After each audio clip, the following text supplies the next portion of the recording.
The podcasting world has completely changed since my last 50 tips video from 3 years ago.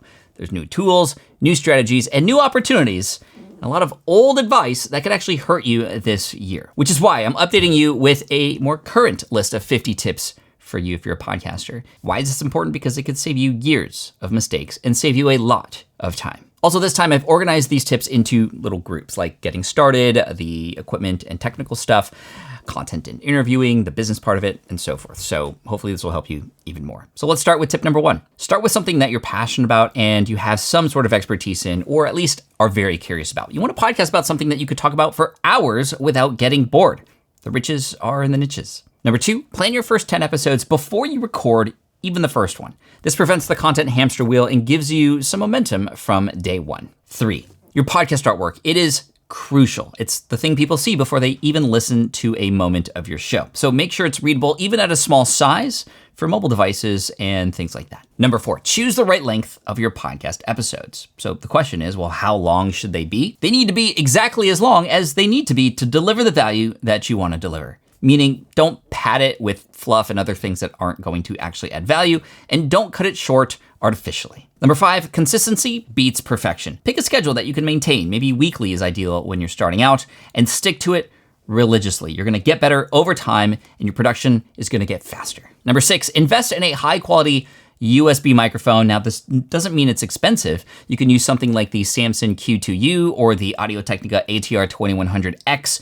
Great USB mics that don't require a bunch of boxes and other things that are extra to have you sounding like a pro. Next, use a shock mount and also a boom arm to lift that mic off of your desk and reduce any vibrations and sounds going into your audio.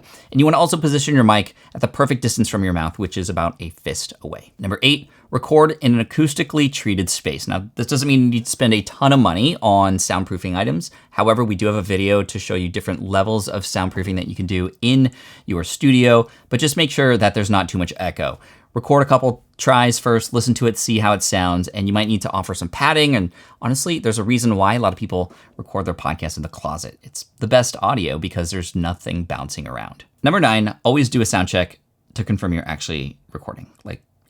Please do that. I've made this mistake even as a pro. After a decade, I've forgotten to test, and I find out that I'm recording on the built-in mic on my Mac versus my actual good mic, and I have to start over or ask the person I interviewed to try again. Not good. Number 10, and this is a great one, not just for staying consistent, but also reducing the overload on you, and that is batch record your episodes. That means record more than one episode at a time if you can. You can schedule some time to get maybe 1, 2, or 3 episodes done, and if you can get ahead, great, because the next week when you're just not feeling it, you have something to go back to that's already recorded. Or you can get ahead and take that long vacation and still have your show come out consistently. All right, now let's get into some more recording and technical tips. Number 11, in addition to speaking about a fist's length from your microphone, make sure you stay there. It can be very common and easy, kind of move your head around and it just changes the sound quality. Practice staying in one place. You don't have to stay like statuesque, if you will, but remember your mouth and the microphone has a relationship. Should we keep that in? We'll keep it in. I think they know what I mean. Number 12, use headphones, and ideally wired headphones so you can avoid latency or battery failures or things like that. Now, why use headphones? You can use headphones, obviously, to make sure that you and your guest are sounding properly, that the levels are okay. Yes, you can adjust it in post-edit, but it's best if you capture that audio in the best form as it comes in. Now, if you're going solo, just at least make sure that you have your headphones on for the beginning during your tests. You can remove them if they're uncomfortable and just go from there. But again, it's always best to have those headphones on. Number 13, remote interviews are golden. Recording a guest who's not in the same room with you, but still having it be great audio quality is an amazing opportunity for you to get their information and just schedule a time to get together, not rent out a studio and do anything complicated like that. I wouldn't recommend using Zoom's compressed audio. It's not going to be the best audio quality for you. You want to use more professional tools that are designed specifically for guest podcasting, like tip number 14 here, Riverside, the gold standard for remote podcast recording. It records in 4K for video as well, so you can capture that and use that. We'll talk about video podcasting later. And even if your internet drops during the call, it still is able to capture some things because of the way it records. It records locally on both sides, and it's great, plus all the additional tools that are there as well. Like tip number 15, You get editing tools within it, magic clips for social media. So you can, after you're done recording, just hit a couple buttons, boom, you got clips for social media, and AI-powered features like automatic transcription and show notes. I even use the AI tools inside of Riverside to help me with my hook when I record my podcast intros later after a guest has come on. It's amazing. And so if you want to check out Riverside, hit up smartpassiveincome.com/Riverside. That is our affiliate link. Again, smartpassiveincome.com/Riverside, the best tool for remote podcast recording. Now, number 16, when recording video podcasts, lighting matters just as much as audio. So position yourself maybe facing a window to get some more natural light, or invest in some basic LED panels to give you a nice soft wash on your face. But again, it's up to you. You can make it more dramatic, and there's a lot of other things out there that can help you change the sort of visual style of your videos. So we're not going to get into that now, but just know that lighting is key. Number 17, if you are doing remote video podcasting interviews, make sure you're looking at the lens of the camera and not down at your, just like I'm doing now at my computer, which is very easy to do, especially because that's normally where the face of the person is that you're interviewing. You want to learn how to treat the lens as if it is a person's eyes, and that way you're looking at the eyes of your viewers, and that's going to be best. So just keep that in mind. Number 18, for your video podcast, if you are going to be publishing it, make sure your background looks good. You can keep it minimal. You can integrate some stuff about your personality in there like I do in the back with a lot of Star Wars and Pokemon related stuff.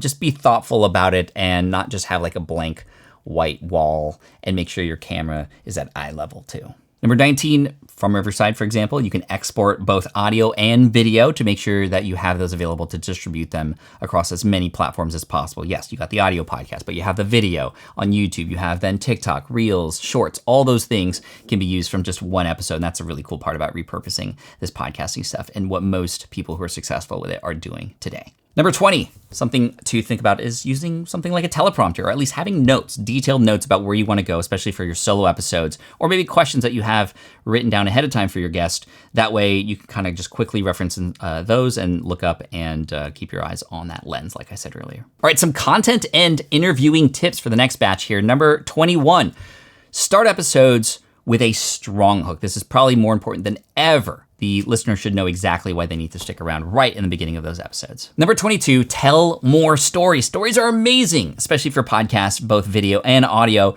for engagement, for keeping people on the edge of their seat, for teaching, but wrapping that teaching around something that's unique and personal to you or the person you're telling a story about.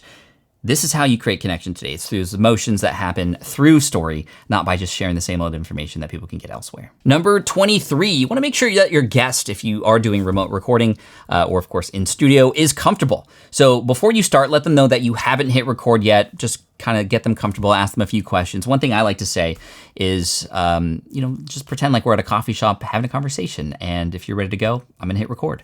Boom, works like magic every time. You can literally see their shoulders sort of relax when you phrase it like that. Number 24, here's a magic phrase you can use to collect a story from a guest, and that is this. Tell me about a time when blank. Again, getting your guest to tell you the story is the best thing that you can do, and then you have to sit back and just listen and let them go, and kind of you can intervene when you need to bring it to where you want to go. But that is the magic phrase right there. Tell me about a time when blank. Tell me about a time when you forgot to hit record on your podcast. I have a lot of those stories. Don't do that. Number 25, we are halfway there, so stick with me here, and this one's a big one. Go deeper with why, right? Kids are curious, and this is how they learn. They ask why. Yet, for whatever reason, we adults stop asking why because we feel it's rude, like a kid continually asking why. But as an interviewer, this is your job. The gold lies levels deep. So ask why, follow up. That is where the best information and the best stories exist. Number 26, research your guests and ask great questions. And this happens from a little bit of research. You don't have to know everything there is to know about a guest, and you don't have to read every single word of every single book that they might have published. However, when a person hears questions that they haven't been asked before, they are more likely to feel comfortable, to have fun by answering those questions. If you've ever seen Hot Ones with Sean Evans, you can see just how comfortable the guests are because he's digging deep and he's asking questions that they probably never gotten asked before. And in all likelihood, your guest has probably been asked the same questions many, many times. And you can use those questions too, but try to find some unique ones that'll make them feel comfortable and have fun. For solo episodes that you're recording, which I would still recommend doing in addition to guest podcasting, is you want to make sure you understand the transformation you're going to take your audience through and then reverse engineer that. That's how you create those great episodes. What do you want a person to walk away with after watching and or listening to that episode?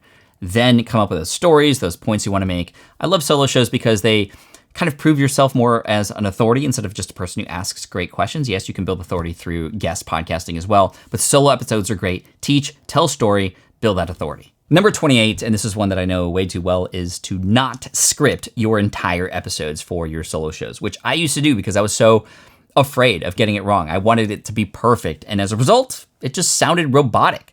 So have a detailed script with the stories that you want to tell or bullet points of the points you want to make, but trust yourself to just talk about those things as if you were talking to a friend across the table. And yeah, it's going to be scrappy at first, but it'll get better, I promise. Number 29, when discussing visual materials, if you know that you're also recording an audio podcast, make sure that you describe that or at least direct people to where they can go see that visual. This is a big mistake people make when they do a video podcast, rip that audio out and publish it as an audio only show elsewhere, is they start talking as if they can see something and the audio listener on that run or on that drive is kind of left hanging. So don't do that, or make sure, again, that you describe what it is that you're talking about so that even if a person were listening in audio only format, they'd get it. Number 30, keep link mentions, so outside links, to just one or two and make them easy to remember. Complicated URLs will always be forgotten. And if there's a link that you continually mention or want to mention over and over again that does require sort of a long URL, you can either kind of find a link shortener or even get a domain just for that and have it forward through into that link. And this is great for affiliate marketing. This is great for other resources, lead magnets, things like that. So keep that in mind. Long URLs don't get remembered, and one or two max per episode. All right, now a few tips about video podcasting, which we've offered a few tips already, but here are a few more.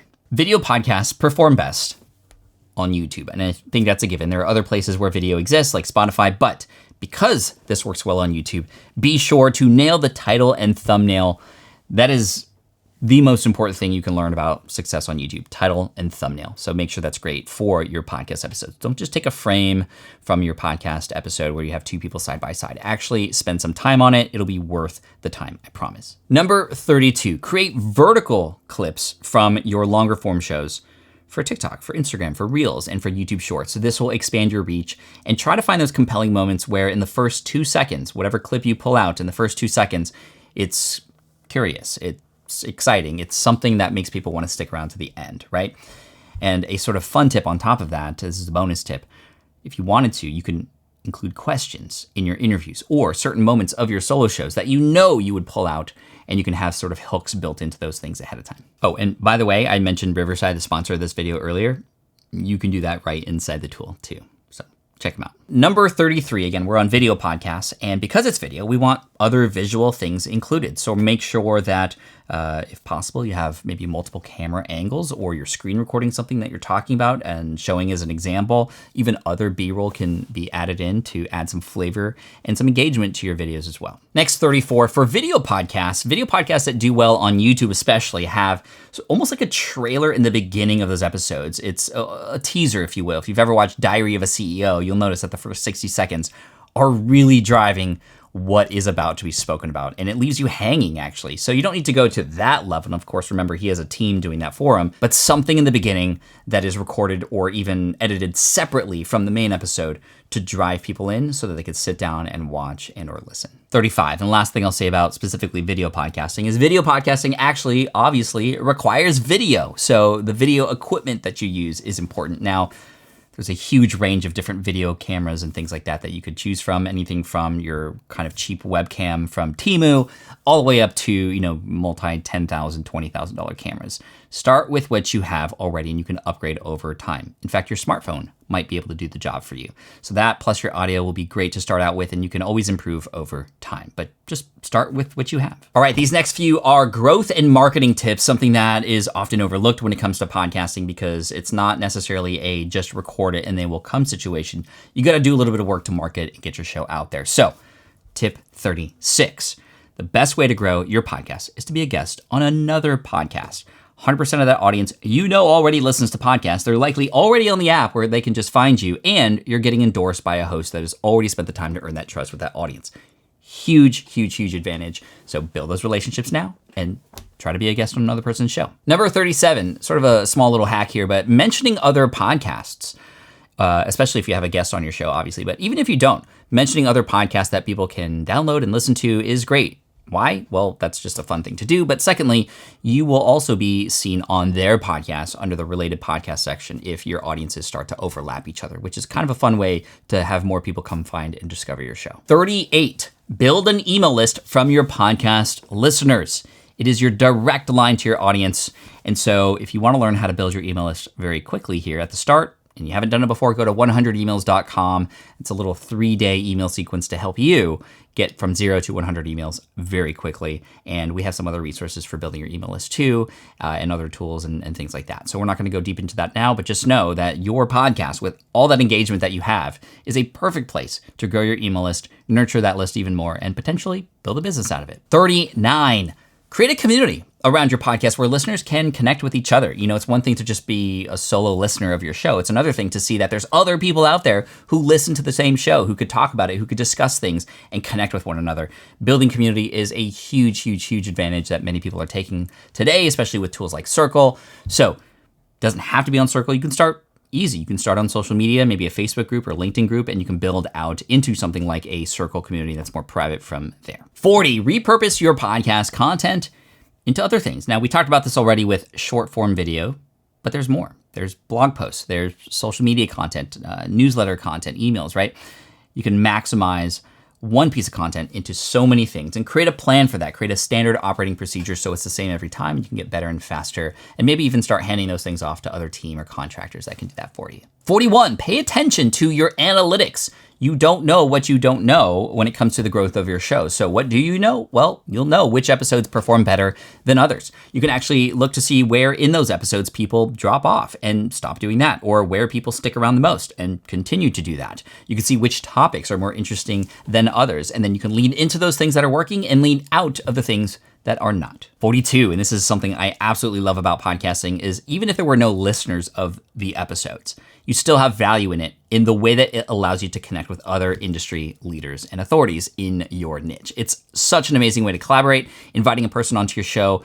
You have this now connection. You have 30 minutes, an hour with them to chat, build a relationship. A lot of my best friends now are a result of first connecting on a podcast together. So use a podcast to connect. Number 43, do not compare your download numbers to other people's.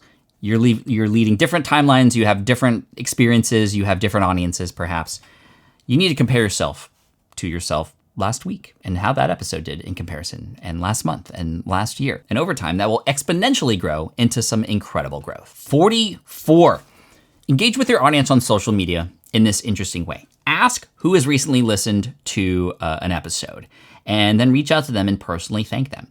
That's a fun way to engage with your audience. And yes, it's not scalable, but here's what you can do.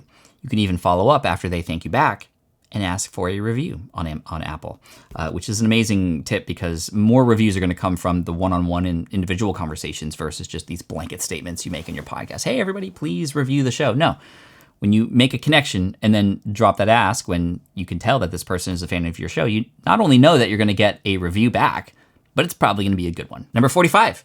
If you are looking for different kinds of content to create, a listicle is a great option, sort of like an episode like this, where we have these 50 tips. People love lists, numbered lists, and they perform very well. And people often stick around to the end, especially if you leave your best tips to the end, just like I did. All right, moving on to business and monetization tips. Again, really important because your podcast can turn into something amazing that can support the life that you want. Your best customers are your existing customers. So use your podcast to showcase client transformations rather than pitching products. The best way to promote your product is to show people who have gotten value from your product on your show. Invite them on as a guest. I've done this a number of times, and people have even said, hey, Pat, you should thank the guest on your show because that's why I joined your community, or that's why I bought your course. So use your podcast to show off the success stories that you are creating. Number 47, affiliate marketing is a great way to generate revenue on a podcast, that is recommending other people or other companies' products. However, they always work best when you naturally integrate them into your podcast episodes, not just like, hey, by the way, there's this product I've used and you should go check it out here. Rather, maybe it's about the topic of the episode and it's a tool that you're using, similar to how we recommended Riverside earlier in this episode, because it naturally fits into the idea of podcasting. So integrate naturally, and you're naturally going to get more people to take you up on those offers. By the way, plus one tip here, bonus tip, is to invite, if you're an affiliate for a product, invite their founder or somebody at their company on the show not just to talk about how awesome that product is and how you use it, but even to get the background story, the origin story of why that product exists. We did this for Kit back when Nathan Barry came on the podcast, and that episode did so much for building a relationship between that company and my audience, and it led to a lot of revenue as a result. Number 48, sponsorships are not just available for people with larger audiences on their podcasts. They actually work with smaller audiences if you have a highly engaged specific niche that brands want to reach. We had a success story in our community. Wojciech was his name. He has a podcast called The Fire Science Show. 500 to 600 downloads per episode. Not very much in the grand scheme of things. But guess what? Number one, that's a large percentage of people who listen and actually care about fire science. And number two, he knows exactly the value of a connection to people in his space. And so therefore, he was actually able to command a contract that made him more as a podcaster with a small audience than he did at his day job, which was absolutely incredible. So well done to Wojciech from the Fire Science Show, and just shows you don't need a large audience to generate some significant revenue if you know what you're doing. Number 49, remember you can use your podcast as a lead gen tool. We talked about using it for email, but remember, this is a perfect platform for selling things like coaching or high-end services, premium courses, things like that, because people are getting to really know you and the style. If you're doing coaching, for example, maybe one of the episodes you do is a live kind of look at your coaching session to see what it's actually like to work with you. People will see you working with somebody else, you get them results, and they go, I want that result too. And of course, they're going to go back to you. So keep that in mind for the power of what a podcast can do to build a relationship and to generate leads and sales. Number 50, remember, podcasting should be fun. It is really fun. And trust me, if you are enjoying the process, so will your audience. They'll love it. If you're not enjoying it, if it starts to feel like a job, if it starts to feel like something that you loathe and hate, then guess what? Your audience will be able to feel that through the audio and videos that you're creating too. So find joy somewhere in what it is that you're doing here as a podcaster. And I promise you that over time, as you share this valuable content, the business results will follow. Remember, these tips work best when you implement them over time. Pick 2 or 3 that really resonate with you, lean into those, and then once you master those, move on to a few others. And thank you again to Riverside for sponsoring this video. Head over to smartpassiveincome.com/Riverside to go and check out the best platform for remote interviews for your show, and best of luck.